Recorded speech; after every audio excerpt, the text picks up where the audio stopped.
نحمده ونصلي ونسلم على رسوله الكريم فاعوذ بالله من الشیطان الرجیم بسم اللہ الرحمن الرحیم وَإِذَا الْقُبُورُ بُعْثِرَتْ عَلِمَتْ نَفْسٌ مَّا قَدَّمَتْ وَأَخَّرَتْ۔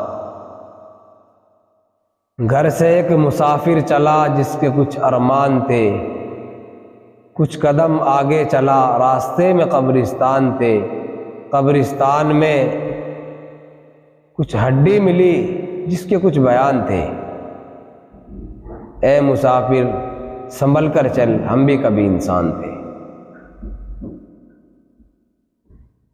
محترم بزرگوں اور دوستوں، اللہ تبارک و تعالیٰ نے زندگی جو دی ہے بننے اور بگڑنے کے لیے دی ہے۔ یہ زندگی ہمیشہ ہمیشہ باقی رہنے والی نہیں ہے، بلکہ یہ زندگی فنا ہونے والی زندگی ہے۔ اس زندگی کے اختتام پر ایک دائمی اور ہمیشہ رہنے والی زندگی کا آغاز ہوگا، ایک ہمیشہ رہنے والی اور دائمی زندگی شروع کر دی جائے گی۔ اس زندگی کا شروع تو ہوگا، آخر کوئی نہیں ہوگی، اس کی ابتدا تو ہوگی لیکن اختتام کوئی نہیں ہوگا۔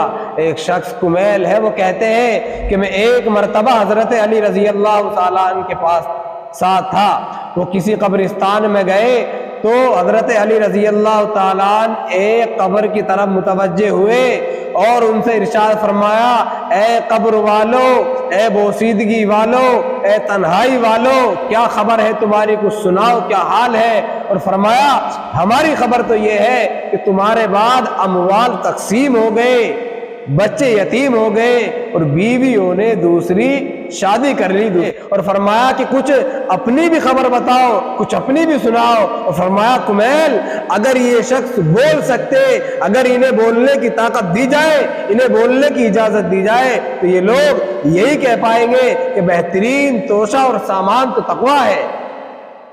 اور فرمایا حضرت علی رضی اللہ تعالیٰ عنہ نے، کمیل قبر عمل کا صندوق ہے اور موت کے وقت بات معلوم ہو جاتی ہے۔ یعنی جس طرح صندوق میں انسان کا سامان محفوظ رہتا ہے، اسی طرح قبر میں اس کے اعمال محفوظ رہتے ہیں۔ اللہ کے رسول صلی اللہ علیہ وسلم نے ارشاد فرمایا کہ جب بندے کا انتقال ہو جاتا ہے تو اس کے ساتھ قبر تک تین چیزیں جاتی ہیں، دو چیزیں واپس آ جاتی ہیں اور ایک چیز اس کے ساتھ رہ جاتی ہے۔ اللہ کے رسول نے فرمایا کہ اس کے ساتھ اس کا مال اور اس کے اہل و عیال جو جاتے ہیں وہ واپس آ جاتے ہیں، لیکن اعمال اس کے ساتھ ہی رہ جاتے ہیں۔ اور اللہ کے رسول صلی اللہ علیہ وسلم نے فرمایا کہ تمہارے اور تمہارے مال کی اور تمہارے اعمال کی مثال بتاؤ کیسی ہے؟ تین بھائیوں کی مثال ہے۔ فرمایا کہ تمہارے مال، تمہارے اہل و عیال اور تمہارے اعمال کی مثال تین بھائیوں کی ہے۔ ان میں سے جب ایک شخص بیمار ہونے لگے، وہ اپنے ان تین بھائیوں کو بلائے اور ان سے کہنے لگے کہ بتاؤ آج میں دنیا سے جا رہا ہوں، تم میرے لیے کیا کرو گے؟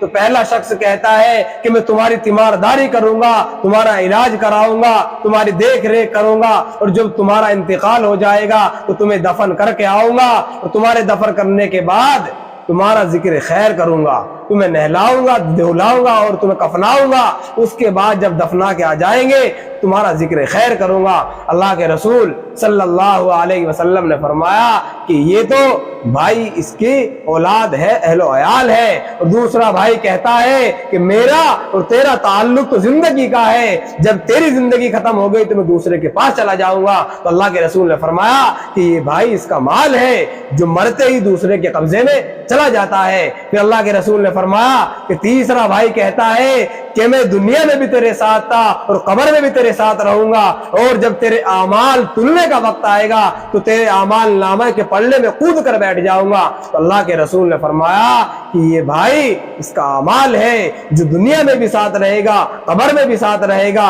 میدان محشر میں بھی ساتھ رہے گا، اور جب اعمال کو تلنے کا وقت آئے گا اس وقت بھی یہ اس کے ساتھ رہے گا۔ تو صحابہ سے عرض کیا کہ بتاؤ ان میں کون سا کارآمد ہے؟